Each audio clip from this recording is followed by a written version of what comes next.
to Everyone Racers, a show designed for the world of low-dollar racing and oddball car culture. It doesn't matter what kind of limit champ or lucky track dog league you run, SCCA or NASA, we don't discriminate. As long as you drive it hard and built it yourself. Join us each week for tech discussions, tips and tricks, as well as news and notes from the world of amateur endurance racing. And whether it's on the spot, hella sweet, or we're lucky enough, and Chrissy gives us just the tip, we're sure you'll giggle a little and learn even less. Everyone reports the paddock. And that's it. You're only getting me. There is no Chris. There is no Chrissy. There's no Jeff. There's only mental. And for that, I apologize. But I am going to say welcome to everyone, racers. Very happy you guys are here. So as the season winds down and we get a little, starving for topics, I guess, you might expect to see some of these more abbreviated episodes more often. Now, we've contemplated the idea of all the guests, but there are other endurance racing shows out there that do the guest thing a whole lot better. Some of them even have me on there. If you've been paying attention to Garage Heroes in Training, it's a good show. So we don't want to do that. That's not what ours. So we're going to try and maybe every other week until the racing gets back up on there. This week, it's just going to be an abbreviated episode. We're going to talk about a few news and notes things, and then we'll just wrap it up. But this is episode 316. Now, the BMW 316 initially started as a reference to the 3 Series Coupe and the 1.6 liter that was available. And actually, an iteration of that car has been in the E21, the E30, the E36, the E46, the E90, and even the F30 BMWs all had iterations of the 316. None of them were available in America. So there you are. So if you're rolling in your boring BMW with a really, really, really tiny engine, how did you get it over here? Because it's impressive. What are you working on? Well, it's just me. I went for a great drive this weekend with some local folks here in Las Vegas, the Porsche crew. We went down there. We drove just across the border into Arizona, into Topak. Nice little spot along the Colorado River, just a few miles up from Lake Havasu. Nice curvy road up there and back. Had a good time with the folks on this one. I've been on the last 2 iterations of Bid Nerds. If you haven't checked that show out, it's live every Sunday and Wednesday. And for those who are watching on YouTube, yes, I got a haircut. So the hair is now gone, donated on its way to Wigs for Kids. That was the various charities, and I don't think there's any wrong answer. That one had a really strong stylist here in Las Vegas. She spent like an hour and a half on my hair. It's fantastic. So there's that. And we're just going to move into the news and notes aspects of it. We'll start straight out with, I may not love the Corvette, but I don't hate it. I do, however, love Corvette racing. That's the actual factory team. But I also did love racing Jeff's C4 at HPR. Now, Chris Rosales over at The Drive tells us that factory effort is now coming to a close for 25 years, 127 victories, 9 24 hours of Le Mans wins, 14 championships. Corvette Racing as a corporate entity is packing it up. This weekend's event at Road Atlanta is the end.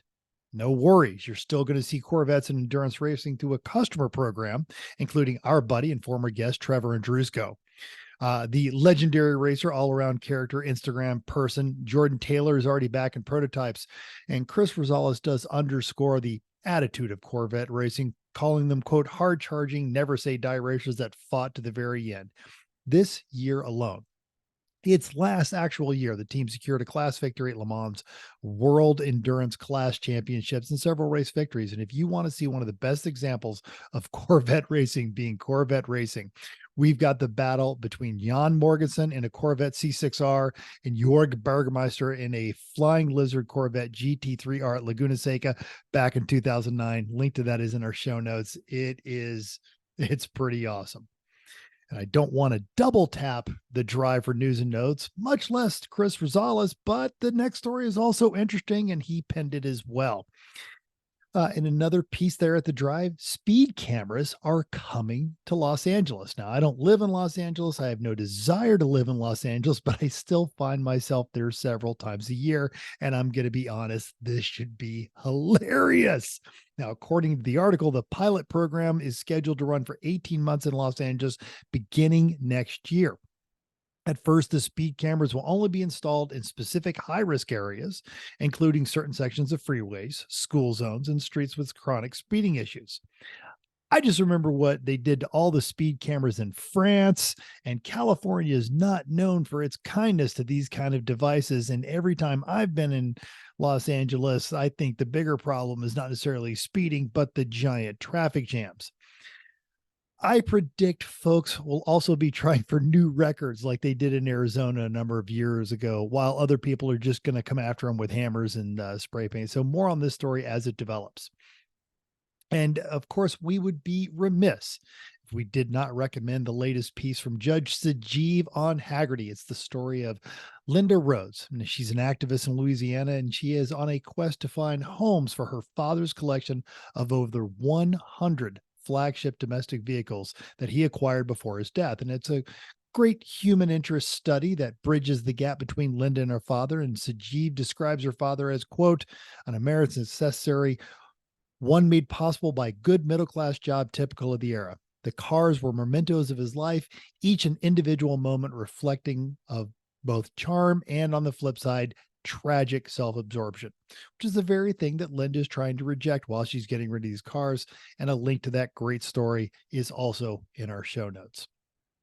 Now, you know what is always included in our show notes is a link to something fun over on Racing Junk, and this one is no exception. What we have here is a Fiat X19 that actually ran at Bonneville, and it has got, quote, award-winning paint job. And I'm not going to say it's a pretty good paint job. I'm just wondering why you do Bald Eagle America on an Italian car that's known for losing its reverse gear. But it's in Edgewood, New Mexico. It's only $4,000. And it is started his career at Bonneville. It's been extensively modified to run vintage class there locally.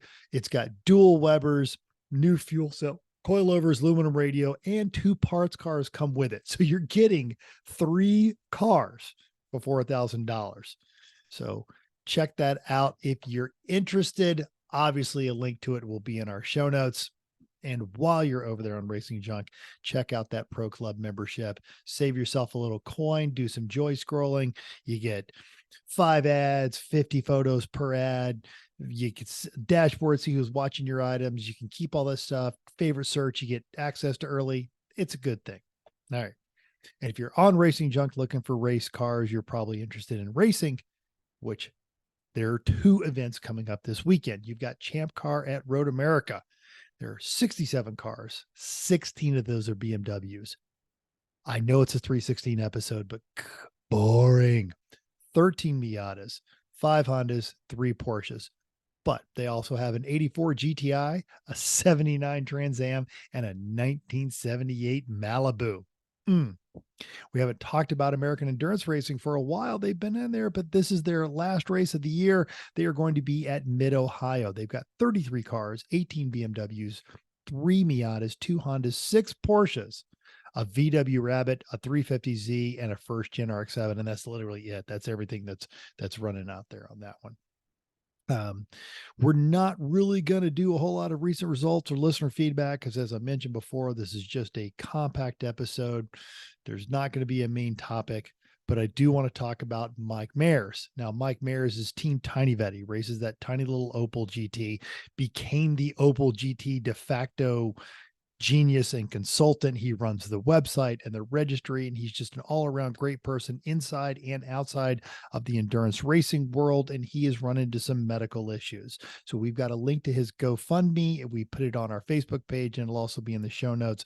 But if you've just got, $5-10, anything like that, they've actually exceeded the goal for there. And it was not a huge amount, but it's just looking to make sure that Mike gets taken care of while he's in this slight health condition. So if you've got a couple of shekels, go over there and help out Mike. That's the show. I know it wasn't very exciting and my voice kind of drones on, which is probably a good reason that it's show. But thank you for downloading us. I hope you enjoyed this miniature version of Everyone Racers. If it's terrible, tell me. If you like to see this, tell me that too. We might either bridge the gap with these or just go to bi-weekly until the whole racing season starts back up in the spring. We'll do our thankfulness episode. We've got next week, we'll be doing the New Hampshire Halloween Hoopty Fest preview. We'll have the whole gang back together. It'll be fine, but we hope you will join us in the world of driving, racing, and building, because everyone can be a racer, even you. And if you enjoyed this podcast, subscribe. It's totally free. We don't charge for any of that kind of stuff. And then go to iTunes and give us a 5-star rating. Even if you hate us, even if you hate me, just give us a 5-star rating and then tell us why. You've got any questions, show ideas, drop us a comment on our Facebook page, Everyone Racers. Email us at everyone.racers@gmail.com. And yes, I am getting everyone's junk photos. It is awesome at 484-243-0455. Love you guys sharing that stuff with me. Find us on Instagram at everyone.racers, YouTube and Facebook under Everyone Racers. And I've been neglectful of this, but we do have a Reddit community at /E1R. Thanks again. And until next week, keep that shiny side up unless you're missing 2 out of the 3, and then just try and hold everything together.